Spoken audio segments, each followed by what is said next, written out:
नमस्कार दोस्तों, इंडिया की सोच चैनल आपको हर वो ग्राउंड रिपोर्ट दिखाती है जो आपने कभी सोचा ही नहीं होगा कि वो रिपोर्ट हमें देखने को मिलेगी।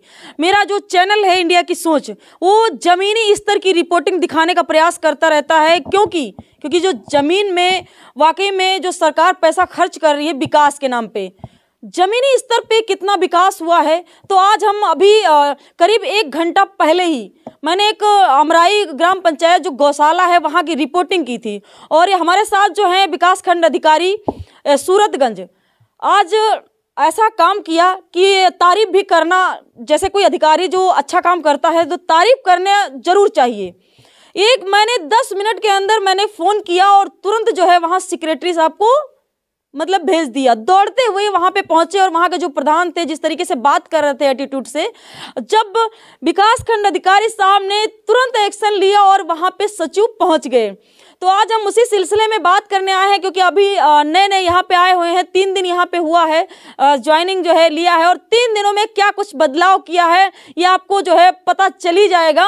और जिस तरीके से क्षेत्र में काम करने की जो है प्रेरणा ली है, तो वाकई में उस तरीके से इस सूरतगंज ब्लॉक का क्या बदलाव होगा। सबसे पहले तो स्वागत है सर आपका हमारे चैनल में। Thank you ma'am. सर आप अपना परिचय भी दे दीजिए। मैं मानवेंद्र शर्मा, खंड विकास अधिकारी सूरतगंज। अभी मुझे ज्वाइनिंग की हुई है, बुधवार को मैंने ज्वाइन किया है। और सबसे बड़ा चैलेंज मुझको ये आया कि यहाँ पे पूरे उत्तर प्रदेश में सबसे वर्स्ट ब्लॉक में सूरतगंज रहा, और 3000 से ऊपर की 3600 के करीब जो है आवास का पेंडेंसी पड़ी हुई थी। उसको दिन रात लग करके 10 बजे आना, उसके बाद शाम को रात में 10 बजे जाना, और पूरे स्टाफ को एकदम से पंक्चुअल करना, ये हमारी प्रायोरिटी थी। और अंत में आज हमारे सूरतगंज के जो आवास की जो पेंडेंसी वो ख़त्म हो गई है, एकदम शून्य हो गई है, और हम सम्मानजनक स्थिति में है। और सभी हमारे कार्यालय के जितने भी स्टाफ हैं, सब अपने एकदम जो विरक्त थे, अपने इधर उधर स्वच्छंद स्थिति में थे, वो एकदम। सर इससे पहले आप किस ब्लॉक का जो है चार्ज संभाले थे? इसके पहले मैं सिद्धौर में था। सिद्धौर से मैं आया हूँ, 1 साल में। बाराबंकी में पहला ब्लॉक मिला है सिद्धौर, हाँ जी हाँ, पहला ब्लॉक मिला है। अब उसके बाद संभवतः ट्रांसफ़र भी हो सकता है शासन से हरदोई के लिए, हो संभवतः। तो सर अभी इस ब्लॉक का जो आपको एक कहते हैं ना कि चैलेंज आपको मिला है कि इस ब्लॉक का जो है कितना सुधार आप करेंगे, तो आप अभी 3 दिन हुआ है, और मैं एक सवाल आपसे पूछना चाहती हूँ कि जिस तरीके से मैंने गौशाला के लिए आपको फ़ोन किया और आपने तुरंत जो है एक्शन में आकर के तुरंत काम किया, तो कई अधिकारी ऐसे होते हैं जैसे उनको कोई फ़र्क ही नहीं पड़ता है। तो आपने जिस तरीके से यहाँ पे काम करने की जो है प्रेरणा एक बांध ली है, तो क्या कुछ बदलाव करेंगे इस ब्लॉक का? मैं अभी तो आवास में चैलेंज था आवास में, क्योंकि हमारे प्रदेश में सबसे ख़राब स्थिति थी हमारे विकासखंड की, सूरतगंज की। उसको मैंने ख़त्म किया। अब जा कर के मैं फील्ड में विजिट करूँगा। सामुदायिक शौचालय हुआ या गौशाला हुआ, उसको मैंने निर्देश दिया गौशाला के लिए कि 5 दिन के अंदर वहाँ पे पूरी वस्तु स्थिति एकदम कंप्लीट होनी चाहिए। सर बहुत ही खराब स्थिति थी, आपने खबर तो देख ही ली होगी, और बहुत ही खराब स्थिति, जैसे कि जो मृतक गाय हो जाती हैं, अगर खुले में घूमना था, उन्हें जो है चील कौवे खाना था, तो सरकार पैसा खर्च क्यों कर रही गौशाला के नाम पर? तो मेरा ये मानना है कि अगर पैसा खर्च हो रहा है तो वाकई में गायों पर खर्च हो। तो जिस तरीके से वहाँ की मैंने हालत देखी, वहाँ के प्रधान और सचिव पर आप क्या कार्रवाई करेंगे? यहाँ पे प्रधान को तो मैं नोटिस जारी करूँगा, अंडर सेक्रेटरी को भी मैं इसका नोटिस जारी करूँगा। और देन मैं उसमें ये भी आपको अवगत कराएं कि इसमें डॉक्टर जो होते हैं, डॉक्टर की रिस्पॉन्सिबिलिटी इसमें बहुत 100% होती है कि डॉक्टर विजिट करें, और हमारी अगर गायें उसमें अस्वस्थ हो गई हैं या कुछ भी स्थिति में है तो उसको ट्रीटमेंट करें ऑन स्पॉट।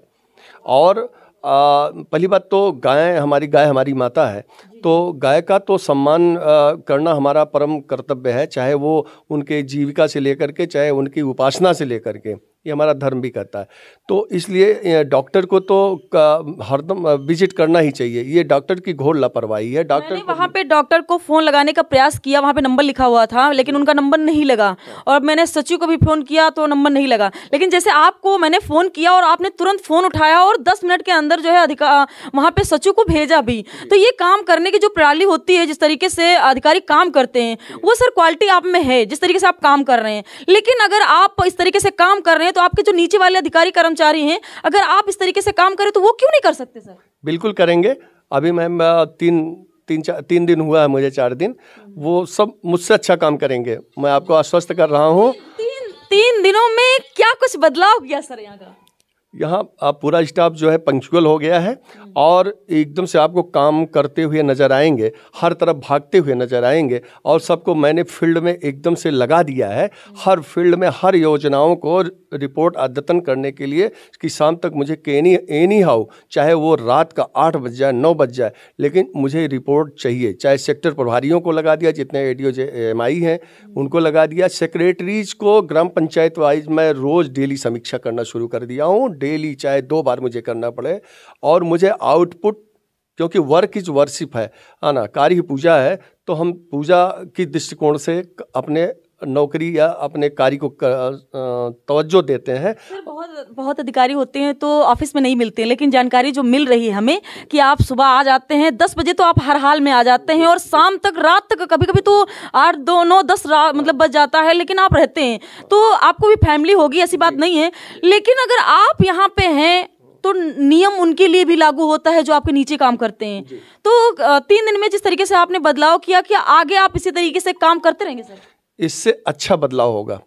3 दिन में जो बदलाव हुआ है उससे आपको 100+% मैं आश्वस्त कर रहा हूँ कि इससे कहीं अच्छा गुना आपको कोई जो है मतलब कोई प्रश्न ही नहीं दिखेगा। मैं नो डाउट, मैं उसमें कहने में कोई संशय नहीं है, क्योंकि हम कार्य की उपासना करते हैं, तो कार्य जब वर्क करेंगे तो उसका रिस्पांस भी अच्छा मिलेगा। सर सबसे ज़्यादा जो गांव होते हैं, आवास की सबसे ज़्यादा जो पात्र लोग होते हैं, लेकिन कभी कभी देखा जाता है कि पात्र तो बिल्कुल ही मतलब झोपड़ी जो पल्ली ताने है तो वो रह ही रहा है, लेकिन जिसको नहीं मिलना चाहिए उनको आवास मिल जाता है। इस पे क्या जांच करेंगे सर? जी हाँ, जितनी सूची है उसको मैं पहले ग्राम विकास अधिकारी, ग्राम पंचायत का जो सेक्रेटरी कहे जाते हैं, उनके द्वारा मैं सत्यापित कराता हूँ, कराया अध्ययन पर। उसके बाद जो है सेक्टर प्रभारी एडीओ एनजेई द्वारा मैं सत्यापित कराया। उसमें अगर कहीं भी लेश मात्र भी कुछ मिला तो मैं स्वयं जाकर उसका सत्यापन किया, या अदर एजेंसी को मैं लगाया, तो तब जाकर फिल्टर कर करके आप समझिए, उसके बाद तब जाके फीडिंग होने दिया। इसमें आप पूर्ण रूप से मैं आश्वस्त करना चाहता हूँ कि इसमें किसी प्रकार की कोई भी त्रुटि हो ही नहीं सकती। जी हाँ, काम करने का जो तरीका सर आपका है, और इसी तरीके से अगर रहा तो जो सूरतगंज ब्लॉक की जो जनता है आपसे बेहतर खुश होगी। और जिस तरीके से आप विकास के नाम पर काम कर रहे हैं, वाकई में तारीफ करने के लायक है। तो मैं आपका पहले तो धन्यवाद करती हूँ कि जिस तरीके से आप काम कर रहे हैं। आप यहाँ की जनता से कुछ कहना चाहेंगे? हाँ, जैसे जो पात्र हैं और पीड़ित हैं, परेशान हैं, दौड़ के आते हैं, सर हमें आवास चाहिए, लेकिन मिलता नहीं है उन्हें आवास। नहीं, ऐसा नहीं है। हमारे पहली बात तो पंचयज्ञ महाविधि में अतिथि देवो भव होता है, अतिथि देवता होता है।